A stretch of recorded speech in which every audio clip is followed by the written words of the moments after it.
Hello കൂട്ടുകാരെ, മാലയോഗത്തിൻ്റെ പുതിയൊരു ഭാഗത്തിലേക്ക് സ്വാഗതം. നിങ്ങളെല്ലാവരും ഞാൻ പറഞ്ഞതുപോലെ എനിക്ക് സജഷൻസ് തന്നതിൽ എനിക്ക് ഒത്തിരി സന്തോഷമുണ്ട്. തെറ്റുകൾ തിരുത്തി മുന്നോട്ട് പോകാൻ കഴിയുന്നത് തന്നെയാണ് എനിക്കും ആശ്വാസമുള്ള കാര്യമാണ്. ഇനിയും അതുപോലുള്ള സജഷൻസ് ഞാൻ പ്രതീക്ഷിക്കുന്നു. അങ്ങനെ കഴിയും വിധം ഞാൻ ഈ ജോലി പഠിച്ചെടുക്കാം. കാരണം ഞാനിത് ആദ്യമായിട്ടാണ് ചെയ്യുന്നത്, ആദ്യമായിട്ടാണ് കഥകൾ ഉറക്കെ വായിക്കുന്നത്. അപ്പം അതുകൊണ്ടുള്ള സൗണ്ടിലുണ്ടാകുന്ന ബുദ്ധിമുട്ടുകളും മോഡുലേഷൻ ചേഞ്ച് എല്ലാം ഉണ്ട്, എനിക്കറിയാം. എല്ലാം തിരുത്തി എനിക്ക് വായിക്കാൻ പറ്റട്ടെ എന്ന് ഞാൻ പ്രാർത്ഥിക്കുന്നു. അതിനായി ശ്രമിക്കുന്നു. എല്ലാവരോടും സ്നേഹം മാത്രം. നിങ്ങളുടെ സജഷൻസ് ഇനിയും ഞാൻ പ്രതീക്ഷിക്കുന്നു. സപ്പോർട്ടും അതുപോലെ എനിക്ക് സപ്പോർട്ടും വേണം. അപ്പോൾ നമുക്ക് മാലയോഗത്തിലേക്ക് വരാം. മാലയോഗം ഭാമിനിയുടെ നഷ്ടം ഉണ്ണിമായ എന്ന പാവം പെൺകുട്ടിക്ക് വലിയൊരു നഷ്ടം തന്നെയാണ്. ഇനി അവൾ തീർത്തും തനിച്ചാണ്, ഒറ്റയ്ക്കാണ് ഇനി പൊരുതേണ്ടത്. ഭരതൻ നല്ലൊരു മനുഷ്യനാണ്, പക്ഷേ എന്താ ചെയ്യാം, ഇങ്ങനെ ആയിപ്പോയി. ഉണ്ണിമായ്ക്കത് കാണാൻ കഴിഞ്ഞില്ല ആ സ്നേഹത്തിന്. അങ്ങനെയാണല്ലോ പലപ്പോഴും നമ്മളെ സ്നേഹിക്കുന്നവർ നമുക്ക് മനസ്സിലാവില്ലല്ലോ. ഭരതൻ വിഷ്ണുവിനെ ഉണ്ണിമായയുടെ മുന്നിലേക്ക് ഇട്ട് കൊടുത്തിട്ടൊക്കെ ഉണ്ട്. ഇനി എന്ത് വേണമെന്ന് ഉണ്ണിമായ തീരുമാനിക്കട്ടെ അല്ലേ. കവിത സൂപ്പറാണ് കേട്ടോ. കവിത നല്ലൊരു നായികയാണ്. പലപ്പോഴും ഇതിൽ നായിക കവിതയാണെന്ന് എനിക്ക് തോന്നിപ്പോയിട്ടുണ്ട്. തീർച്ചയായും ഇതിൽ നായിക എന്നുള്ളൊരു പദവിയൊന്നുമില്ല. നായിക കവിതയും ഉണ്ണിമായും ഒരുപോലെ നായികന്മാരാണ്. നമ്മുടെ കവിതയിലൂടെ തുടങ്ങാം. കൊന്നിട്ട് നീ എന്ത് ചെയ്യും കവിത? നിൻ്റെ കുടുംബത്തെ അനാഥമാക്കിയിട്ട്, നിൻ്റെ വീടിൻ്റെ അത്താണി ഇല്ലാതാക്കിയിട്ട് നീ എന്ത് ചെയ്യും കവിത? ഭരതൻ കവിതയുടെ മിഴികളിൽ തന്നെ ഉറ്റുനോക്കി തിരക്കി. അവൾ മിണ്ടാതെ നിന്നു. ഇവനെ കൊന്നിട്ട് ജയിലിൽ പോയാൽ നിൻ്റെ കുടുംബം അനാഥമാകില്ലേ? നിൻ്റെ ഉണ്ണിമായ വീണ്ടും തനിച്ചാകില്ലേ? അമർഷത്തിൽ ആഴ്ന്നു പോയ സുബോധത്തെ കവിത തിരിച്ചെടുത്തു. അവൾക്ക് ഇനി നീയേ ഉള്ളൂ. ആരുമില്ലാതായി പോയ കൂട്ടുകാരിക്ക് നീ ചെയ്തു കൊടുക്കേണ്ടത് കൂടെ പിറപ്പിനെപ്പോലെ ഇനിയും കൂടെ ഉണ്ടാവുക എന്നതാണ്. ഭരതൻ്റെ സ്വരത്തിൽ രംഗം ശാന്തമായിരുന്നു. കവിതയുടെ പെരുമാറ്റത്തിൽ തെല്ലൊന്ന് ഭയന്നു ഉണ്ണിമായ മുറിയിൽ നിന്ന് എഴുന്നേറ്റ് വന്നിരുന്നു. കവിത ചെയ്തതുപോലെ വിഷ്ണുവിൻ്റെ കോളറിൽ പിടിച്ചു ഭിത്തിയോട് ചേർത്തു അവനെ ഞെരിച്ചു കളയണമെന്ന് ഉണ്ണിമായുടെ മനസ്സിൽ വെമ്പൽ കൊണ്ടെങ്കിലും തൻ്റെ അമ്മ ഇനി ഇല്ല എന്ന നഷ്ടം ഓർക്കെ അവളിൽ തളർച്ച മാത്രം ബാക്കി നിന്നു. തരിച്ചു കയറിയ വലതുകരം കൊണ്ടവൾ ധാവണിത്തുമ്പിൽ മുറുകെ പിടിച്ചു. ചുറ്റും കൂടിയവർ കഥയറിയാതെ ആട്ടം കാണുകയാണ്. ഭരതൻ മാറി ഒരു മൂലയിൽ നിൽക്കുന്നവനെ പിടിച്ചു എല്ലാവരുടെയും മുൻപിലേക്കിട്ടു. എന്നിട്ട് മുന്നോട്ട് വന്നു തലകുനിച്ച് നിൽക്കുന്ന അവൻ്റെ മുഖം എല്ലാവർക്കും ആമുഖമായി നിവർത്തിപ്പിടിച്ചു. എല്ലാവർക്കും ഉണ്ണിമായ പിഴച്ചു എന്നല്ലേ അറിയേണ്ടിയിരുന്നുള്ളൂ? പിഴപ്പിച്ചതാരാണെന്ന് അറിയണമെന്നുണ്ടായിരുന്നില്ലേ? ഭരതൻ സ്തംഭിച്ചു നിൽക്കുന്ന ആൾക്കൂട്ടത്തെ നോക്കി ചോദിച്ചു. ഉണ്ണിമായ ഗർഭിണിയായി. അത് ദിവ്യഗർഭമൊന്നും ആയിരുന്നില്ല. നിങ്ങളൊക്കെ കരുതും പോലെ അവൾ ജോലിക്ക് ചെന്ന നാട്ടിൽ ഒരുത്തൻ കൊടുത്ത സമ്മാനവുമല്ല. നാട്ടിൽ വേണ്ടപ്പെട്ട അധികാരിയിൽ നിന്നും അടർന്നു വീഴുന്ന ഓരോ വാക്കുകളും അക്ഷമയോടെ എല്ലാവരും കേട്ടുനിന്നു. ഇനി ബാക്കി ഇവൻ പറയും. ഭരതൻ്റെ ബലമായുള്ള വലിയിൽ വിഷ്ണു ഒന്ന് വേച്ചു പോയിരുന്നു.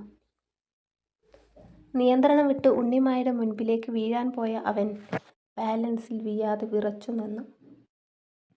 ഉണ്ണിമായുടെ മിഴികളിൽ തെളിഞ്ഞ തീഗോളങ്ങളിൽ അവനെ എരിയിച്ചു കളയാൻ പാകത്തിനായിരുന്നു. ഒരുപാട് വർഷങ്ങളായി ഉണ്ണിമായും ഞാനും തമ്മിൽ ഇഷ്ടത്തിലായിരുന്നു.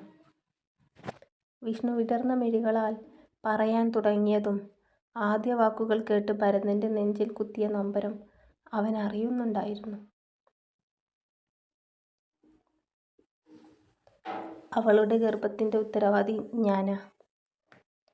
അവളെൻ്റെ പേര് പറഞ്ഞാൽ ഞാൻ കുടുങ്ങിപ്പോകുമെന്ന് ഭയന്ന് ഞാനാ അന്ന് രാത്രി ഈ വീട്ടിൽ വന്ന് അവളെ കൊല്ലാൻ ശ്രമിച്ചത്. അത് കേട്ടതും കൃഷ്ണനുണ്ണി ഞെട്ടിപ്പോയി. ഉണ്ണിമായെ ഉപദ്രവിക്കാൻ ശ്രമിച്ച കള്ളനെ അന്ന് ആ കുറ്റിക്കാട് മുഴുവൻ തിരയാൻ കൃഷ്ണനുണ്ണി മുൻപന്തിയിൽ തന്നെ ഉണ്ടായിരുന്നു.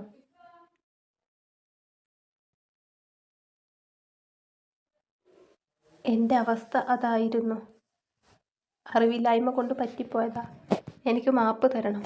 ഉണ്ണിമായുടെയും പിന്നെ മുൻപിൽ നിൽക്കുന്ന ജനക്കൂട്ടത്തിൻ്റെയും നേരെ കൂപ്പിയ കൈകൾ വിടർത്തി വിഷ്ണു നിറഞ്ഞു വന്ന മിഴികൾ തുടച്ചു. പറഞ്ഞു തീർന്നതും വിഷ്ണു പിറകിൽ നിൽക്കുന്ന ഉണ്ണിമായെ ദയനീയമായി നോക്കി. പക്ഷേ അവളുടെ മുഖം അപ്പോഴും ശോഭിച്ചു തന്നെ നിന്നു. നാണമില്ലാത്തവൻ. കവിത അവനെ പുച്ഛത്തോടെ നോക്കി പറഞ്ഞു, ഞാൻ ഉണ്ണിമായെ വിവാഹം കഴിച്ചോളാം. പക്ഷെ എനിക്ക് സമയം വേണം. വേണ്ട. അതുവരെ കേട്ടിട്ടില്ലാത്ത അത്രയും ശബ്ദത്തിൽ ഉണ്ണിമായ ഉറക്കെ പറഞ്ഞു. എന്തിനാണ് നിനക്ക് സമയം വേണ്ടത്? എങ്ങനെ ഇനി എന്നെ തീർക്കാമെന്ന് പ്ലാൻ ചെയ്യാനായിരിക്കുമല്ലേ? ചെറിയമ്പ്യാർ എന്തിനാണ് ഇത്രയും ബുദ്ധിമുട്ടി ഇവനെ ഇങ്ങോട്ട് കൊണ്ടുവന്നത്? ഇവൻ്റെ നാടകം കാണിക്കാനോ? അതോ ഇവൻ്റെ പൂങ്കണ്ണീര് കണ്ട് മനസ്സലിഞ്ഞു ഞാൻ ഇവൻ്റെ കൂടെ പോകാനോ? എന്നിട്ടൊരു മുഴം കയറിൽ ഇവൻ എന്നെ കെട്ടിത്തൂക്കാനോ? ഇവനെന്തും ചെയ്യും. അത്രക്ക് നീചന. പ്രണയത്തിൻ്റെ ഭ്രമം തലയ്ക്ക് മത്തുപിടിച്ചു. ഞാനതൊന്നും മനസ്സിലാക്കാതെ പോയി. ഇവൻ്റെ ചതി മനസ്സിലാക്കാത്തതായിരുന്നു എൻ്റെ ജീവിതത്തിലെ വലിയ പാളിച്ച. എൻ്റെ നഷ്ടം. എൻ്റെ അമ്മയെ തിരിച്ചു തരാൻ കഴിയുമോ നിങ്ങൾക്ക്? കരഞ്ഞു ചുവന്ന കണ്ണുകളോടെ അവൾ തിരക്കി. ഞാനും എൻ്റെ കുഞ്ഞും ആരുമില്ലാത്തവരായി. കല്ലെറിയേണ്ടവർക്ക് ഇനി എപ്പോൾ വേണമെങ്കിലും കല്ലെറിയാം. അവൾ ഭിത്തിയിൽ ചാരി കിനിഞ്ഞിറങ്ങി തറയിലിരുന്നു മുഖം പൊത്തി ഏങ്ങലടിച്ചു കരഞ്ഞു. നിന്റെ നിരപരാധിത്വം തെളിയിക്കാൻ. നിന്നെ കാണുമ്പോൾ മുഖം തിരിച്ചു കളഞ്ഞ് നടക്കുന്നവർക്ക് മുമ്പിൽ സത്യം തെളിയിക്കാൻ. നിന്നെ ചതിച്ചവൻ അവർക്ക് മുൻപിലൂടെ നടന്നിരുന്നവൻ തന്നെയാണെന്ന് അറിയിക്കാൻ. ശബ്ദം ഇടർന്നുണ്ടെങ്കിലും പതറാതെ ഭരതൻ പറഞ്ഞു തീർത്തു. അത്രക്കും ശൗര്യവും പൗരുഷവുമാണ് ഭരതൻ നമ്പ്യാർക്ക്. തെളിച്ചമുള്ള മുഖത്തോടെ ഗ്രാമത്തിലെ ഏതൊരു പ്രശ്നത്തിനും മുൻപിൽ ചുക്കാൻ പിടിച്ച് അതിനൊത്ത പരിഹാരം കാണുന്നവനാണ് ആ നാട്ടു നേതാവ്. അമ്മയുടെ ചിതയുടെ കനൽ ആറും മുമ്പേ തെറ്റ് ചെയ്തവനെ കൊണ്ട് തന്നെ ഈ നാടിനോട് അത് ഏറ്റുപറയിപ്പിച്ചില്ലേ? അത് ഉണ്ണിമായുടെ വലിയ വിജയമാണ്. ഇനി തോൽക്കരുത്. ജയിച്ച് ജീവിച്ചു കാണിക്കണം. ചതിക്കുഴികളെ തിരിച്ചറിഞ്ഞ് മുന്നോട്ട് പോകണം. ജീവിക്കണം. ഭരതൻ അവളുടെ ഇരു ചുമലിലും പിടിച്ചു കുലുക്കി ആത്മവിശ്വാസം നൽകി ആശ്വസിപ്പിച്ചു.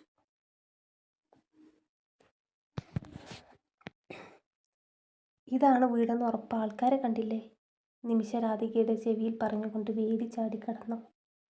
മോഡേൺ വസ്ത്രം ധരിച്ചു ആളുകൾക്കിടയിലൂടെ വരുന്ന രണ്ട് പെൺകുട്ടികളെ എല്ലാവരും ശ്രദ്ധിച്ചു.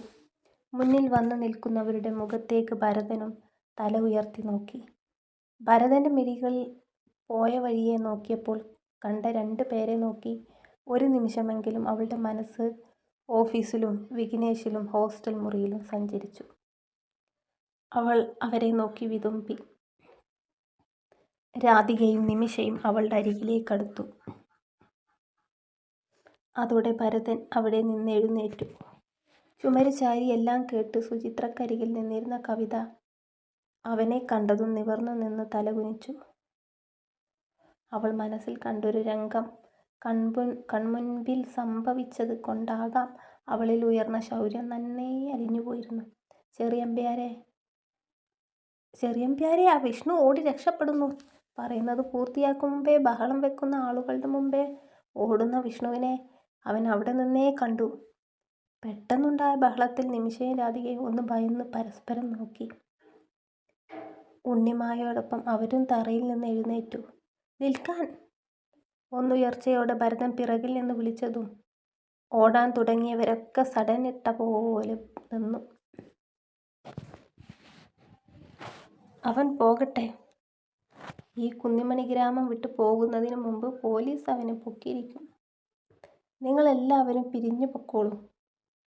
ഭരതൻ പറഞ്ഞതും ആളുകൾ പതിഞ്ഞ ശബ്ദത്തിൽ അടക്കം പറഞ്ഞു. അവിടെ നിന്നും പോയി.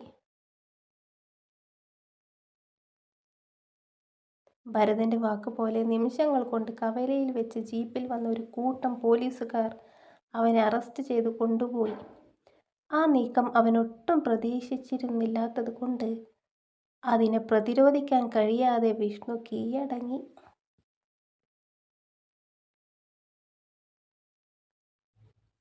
ഉണ്ണിമായുടെ വീടിന്റെ പിന്നാമ്പുറത്തെ മതിലിൽ ചാരി നിസ്സഹായതയോടെ നിമിഷം നിന്നു. തൊട്ടരികിൽ രാധികയും. എന്ത് ചെയ്യുമെന്നും ഒരു എത്തും പിടിയും കിട്ടുന്നില്ല.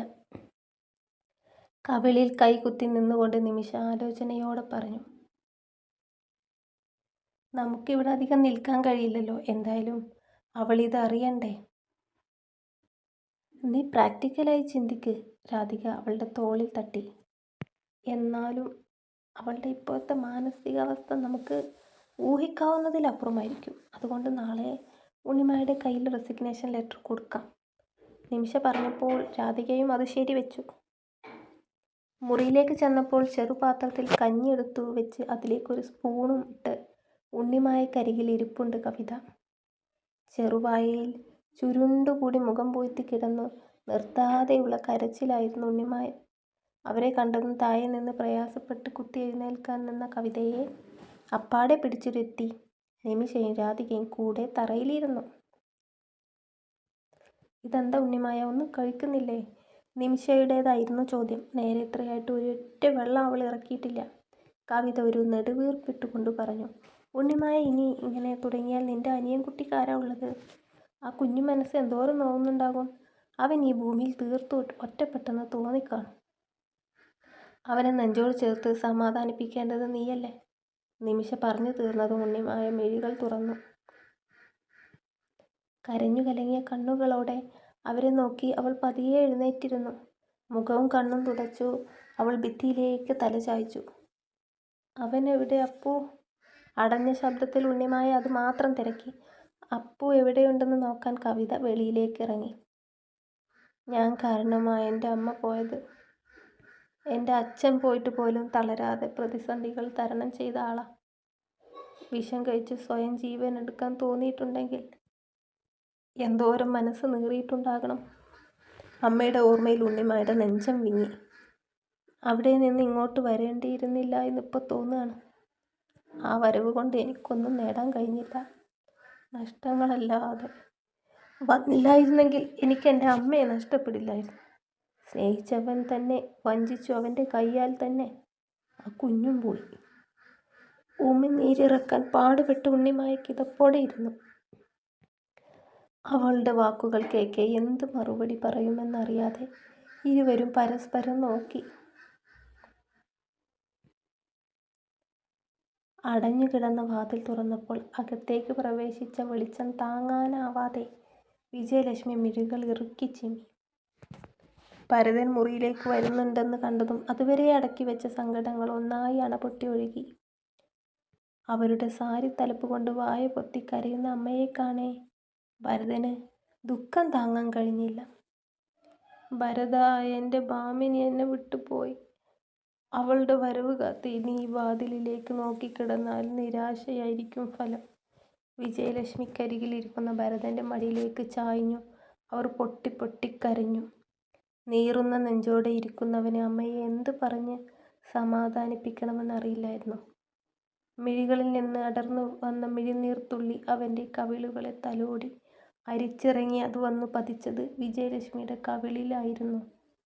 തെല്ലൊരു ആശങ്കയോടെ മുഖമുയർത്തി നോക്കി വിജയലക്ഷ്മി. ആ മുറിയിലെ കൂരിരുട്ടിലും അവൻ്റെ മിഴികൾ നിറഞ്ഞു വന്ന തിളക്കം കാണാമായിരുന്നു. എൻ്റെ കുഞ്ഞ് കരയാണോ? എല്ലാം ക്ഷമിക്കാനും എല്ലാം മറക്കാനുമുള്ള കരുത്ത് ഭഗവാൻ നിനക്ക് തരട്ടെ. അവൻ്റെ മടിയിൽ കിടന്ന പാടെ അവൻ്റെ കവിൾ തൊട്ടു വിജയലക്ഷ്മി തലയിണയിലേക്ക് മാറി കിടന്നു. എനിക്കവളെ വേണം അമ്മേ. അവളില്ലാതെ ജീവിക്കാൻ എനിക്ക് കഴിയില്ല. വിജയലക്ഷ്മിയുടെ മാറിൽ കിടന്നു ഭരതൻ പറയുമ്പോൾ അവരുടെ നെഞ്ചൊന്ന് പിടഞ്ഞു.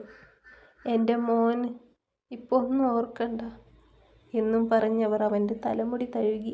ഏറെ നേരം കിടന്നു.